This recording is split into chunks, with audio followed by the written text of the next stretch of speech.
Sasha Banks and Naomi walked out of Monday Night Raw this past Monday very abruptly. Apparently, it was supposed to be a six-pack challenge between the two of them, Becky Lynch, Asuka, Doudrop, and Nikki ASH. I think that's what she is now, for the number one contendership to Bianca Belair's title. Naomi apparently was supposed to go on and win that match, according to reports that have come out since then. But their displeasure with their booking and the booking around the women's tag team division and the women's tag team titles led them to leaving the titles and walking out in the middle of Raw. So a lot of reports and statements came out after and while this was happening. We initially started with WWE's statement, and they say, and I quote, "When Sasha Banks and Naomi arrived at the arena this afternoon, they were informed of their participation in the main event of tonight's Monday Night Raw." Again, this came out Monday night. During the broadcast, they walked into WWE Head of Talent Relations John Laurinaitis' office with their suitcases in hand, placed their tag team championship belts on his desk, and walked out. They claimed they weren't respected enough as tag team champions, and even though they had 8 hours to rehearse and construct their match, they claimed they were uncomfortable in the ring with two of their opponents, even though they had matches with those individuals in the past with no consequences. Monday Night Raw is a scripted live TV show whose characters are expected to perform the requirements of their contract. We regret we were unable to deliver as advertised tonight's main events. Now, that was a lot. And there's going to be more reading because, like I said, a lot of stuff came out after this. So the next day, a friend of either Sasha or Naomi, I don't think we ever got. I think it's Naomi. Was it Naomi? Thank you. He put out a tweet thread with their side of things. And I will read from at Adidas_head88. You are approaching February as being put in a tag team after being promised big feuds at WrestleMania. You bite the bullet and put everything you got into being a tag team. It works. You get over, win the titles at WrestleMania, and become merch pushers. 5 weeks into your reign, you show up to live TV and ready to work. You are told that you will be in the main event and you are both happy. You both are then told that one of you will be going over from pinning the other. Now, reports have disputed that, but we'll get to that in a moment. You have questions why that decision was made and how it helps y'all. You request a meeting with your boss to discuss it. Your boss takes the meeting and everything is actually going well. He understands your concerns. The meeting ends well and the match is told to be reconstructed. For some reason, producers get mad about it.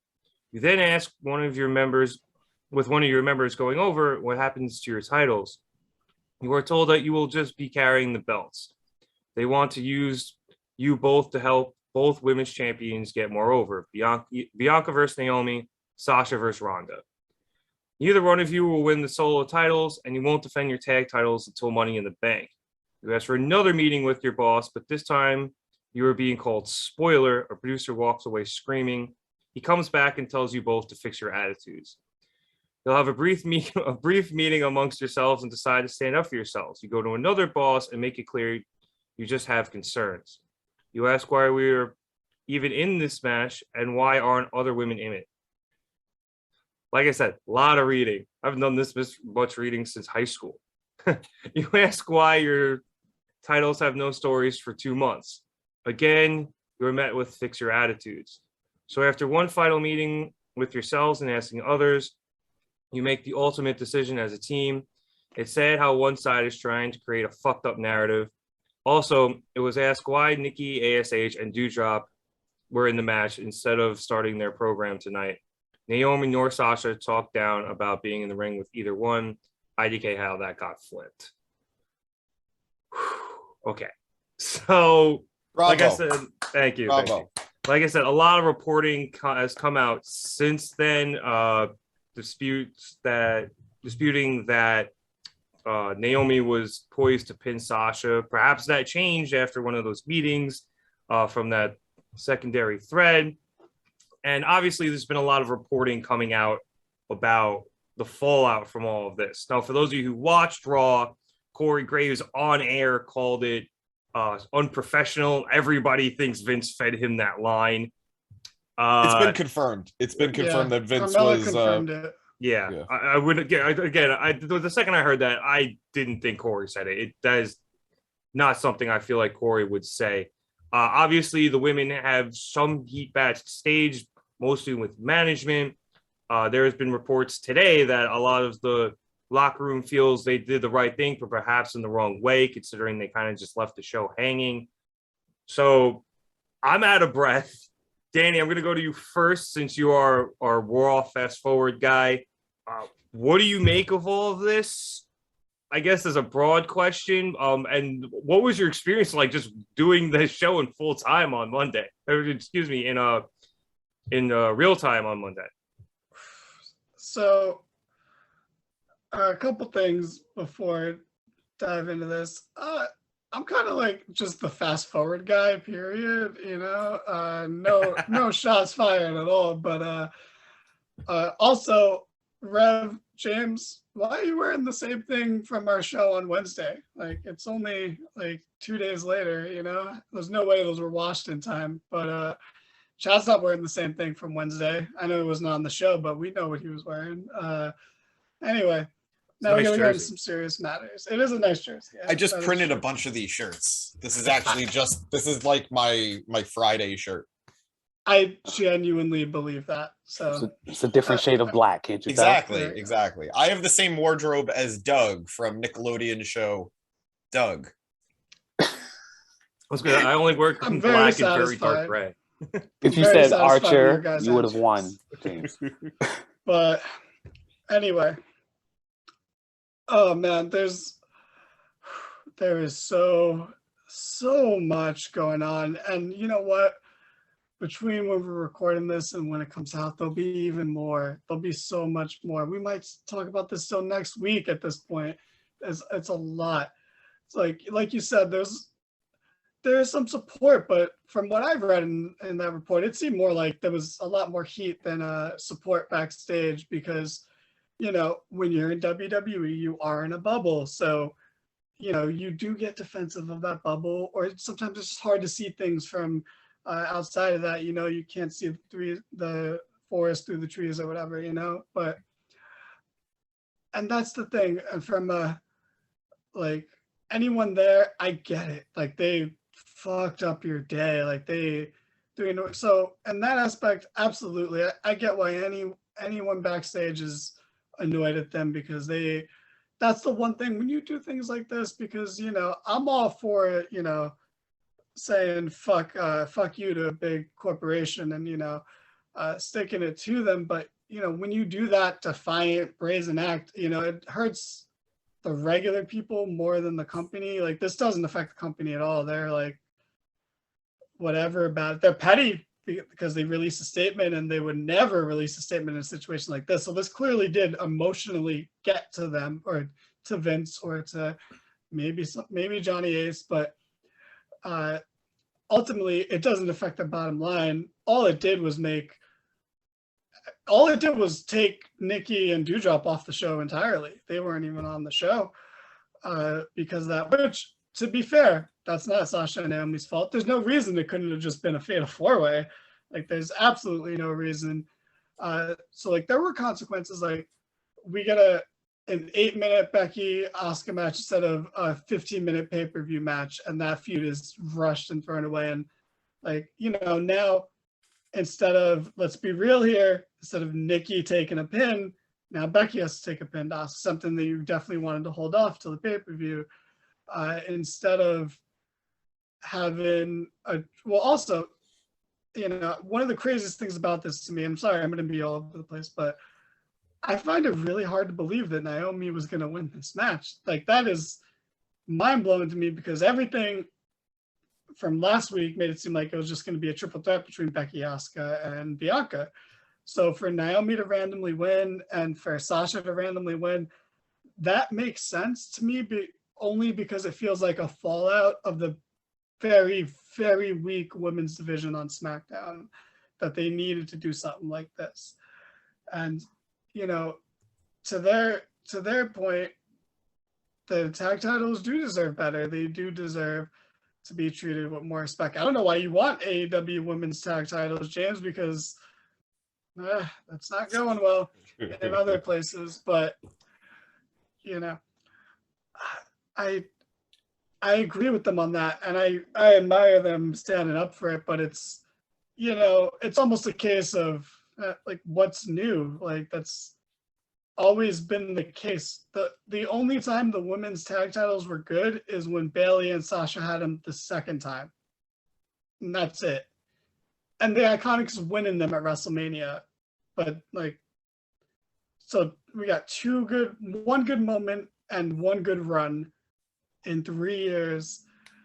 So I don't blame them for being fed up. Like, I'm saying this almost like I'm using it against them, but I don't blame them. Maybe the timing's off, you know, like, I just up and leave. Like, I don't know.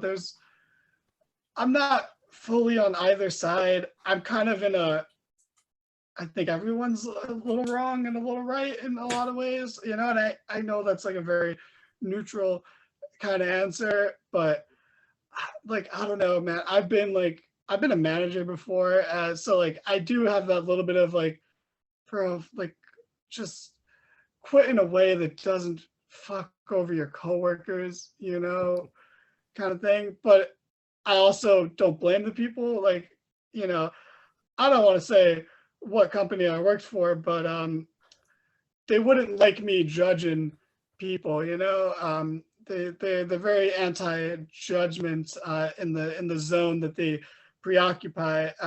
So I don't blame anyone who quit there, because they exploit minimum wage employees for an insane amount of labor.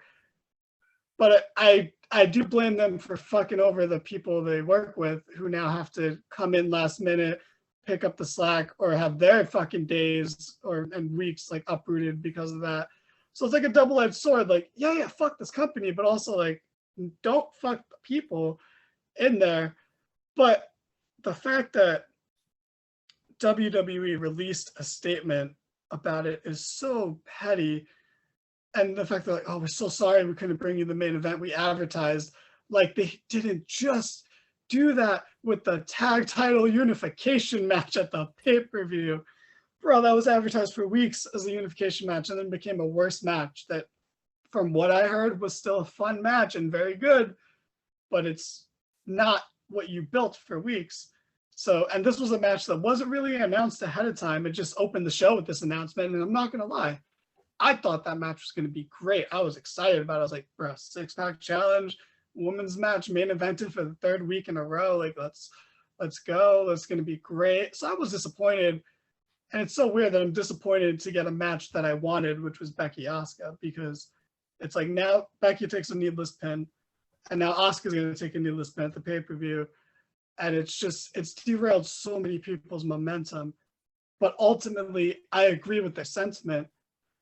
And now 100%, Sasha is taking the majority of the heat on this. Like, I don't know if we mentioned that because there's been a lot of reading and a lot of tangents, but like, reportedly, Sasha has taken a lot of the heat on this, and I think that has to do with the fact that this is literally not the first time she has thrown a tantrum over a title. And while I do believe that story was exaggerated, Sasha pretty much admitted to some degree that her and Bayley were unhappy about the women's tag title direction going into WrestleMania 35, I want to say it was.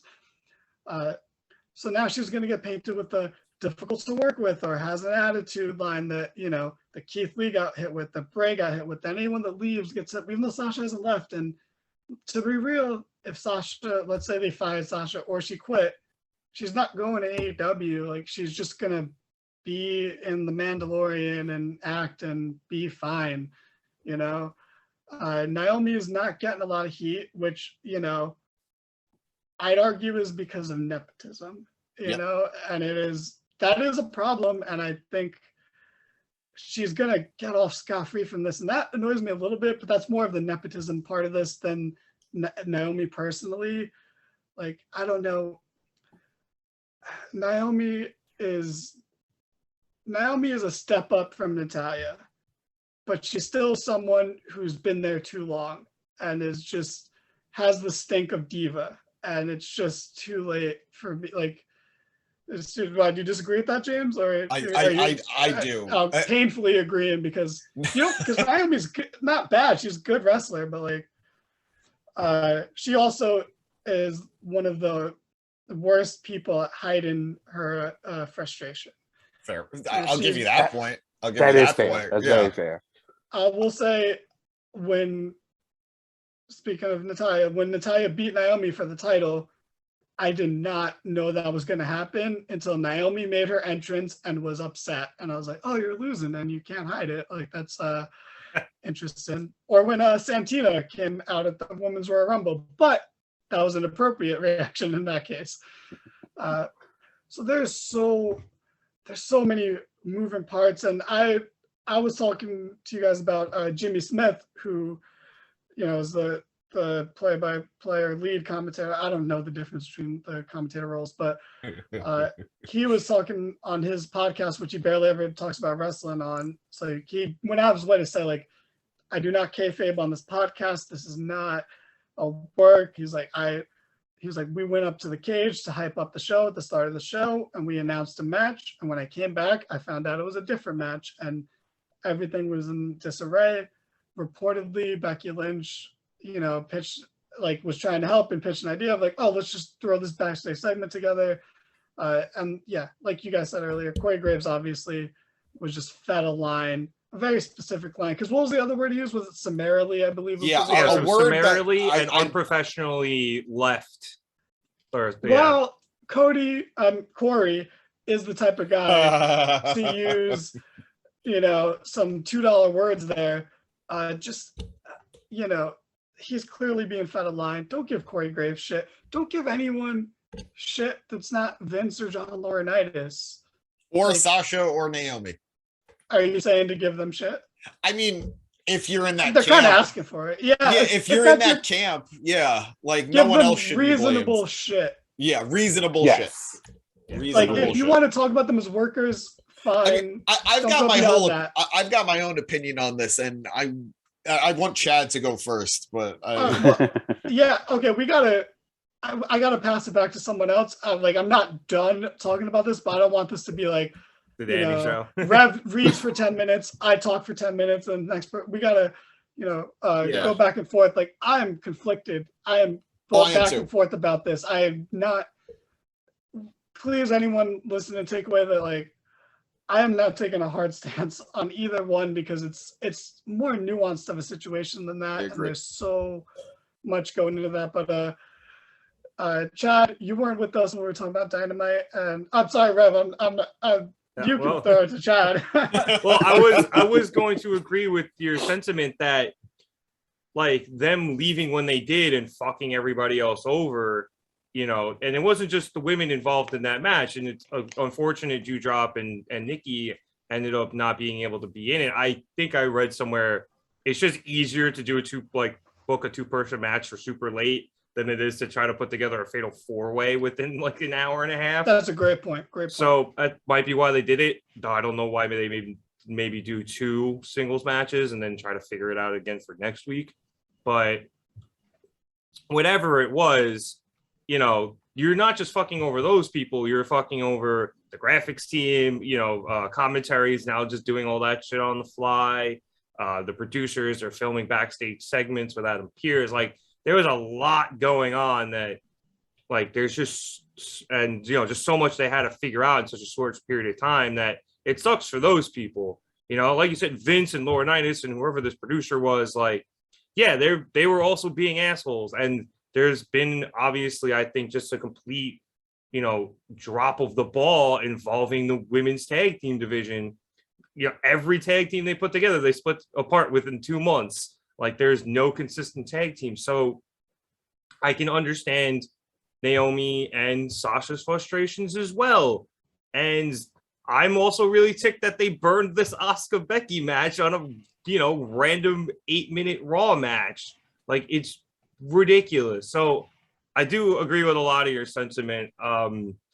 Chad, we were trying to go to you. So welcome back.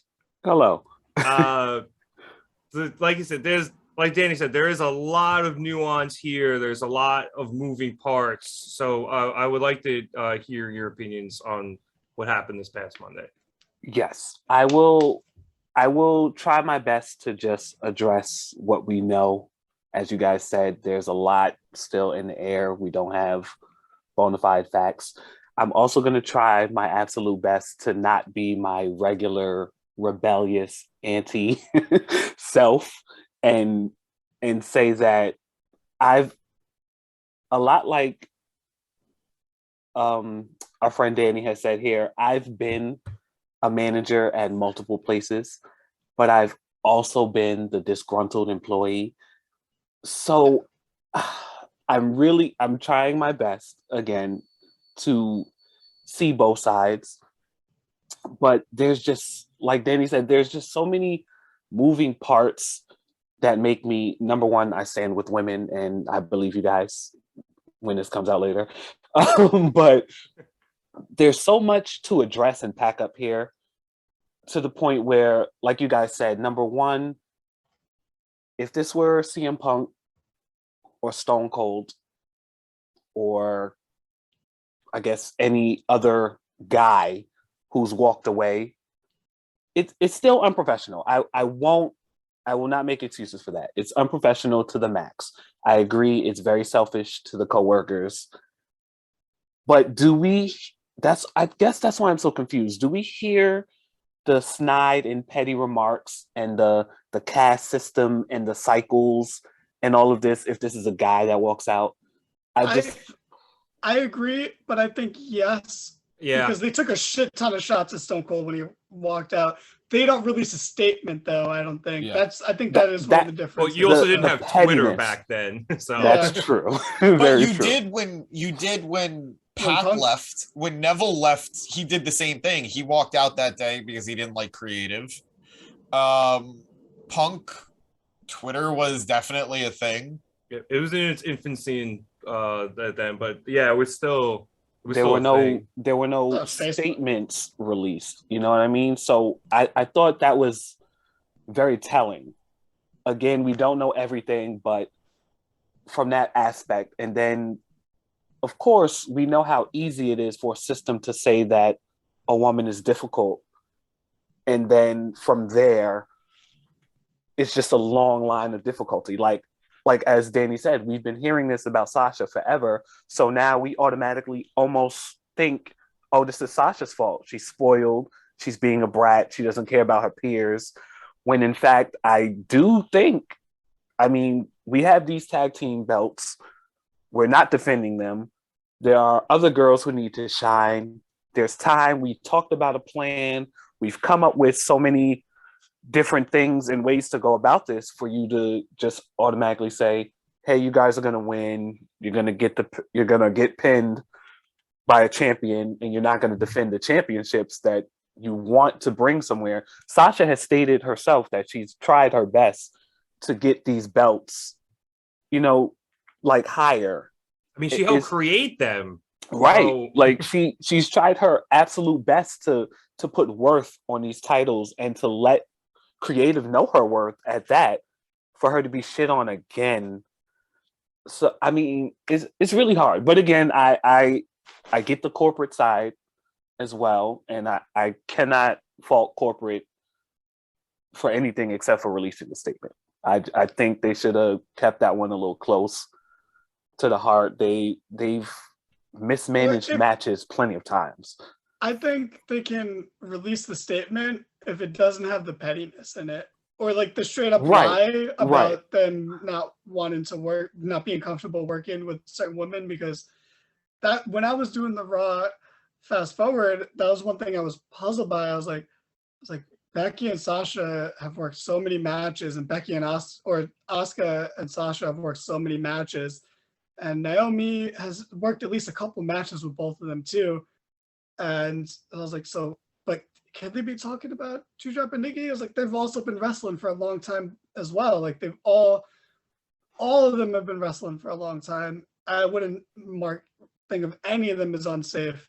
So I was like, that was a weird, narrative spin. And, I know that word has become borderline taboo now and lost a lot of meaning, but, that was WWE's, that's where I think they went wrong. Because if all they have to do is be professional about it, and the narrative is instantly in their favor, and like we've been saying, there's more nuance to it than that. But you know, from a PR perspective, all they had to do was, you know, steer the ship, and instead they're like, we're taking this fucking detour. Now it's going to become a he said, she said, and there are people who will automatically take their side and just hate the other side no matter what, and give WWE shit or give Sasha and Naomi shit, when again it's like so much more than that. You know, both parties can be wrong in ways, and it's like, oh, of course, both of them can be right in ways, and like you were saying, Chad, and like I was saying, it's like, you know, it's hard. Like we've been on both sides, like been the disgruntled employees, but we've been in management. I'm sure you've been, it's like me, a disgruntled management position. Like it's absolutely, you know, it's, I don't blame anyone for hating the job or, you know, wanting out, but you know, I have a small amount of sympathy for the ripple effect more so than I have no sympathy for the company, but you know. Agreed. And then for the company to meet unprofessionalism with unprofessionalism was, for me, like, it was dumb. You're bigger than that. Yeah. Why would you?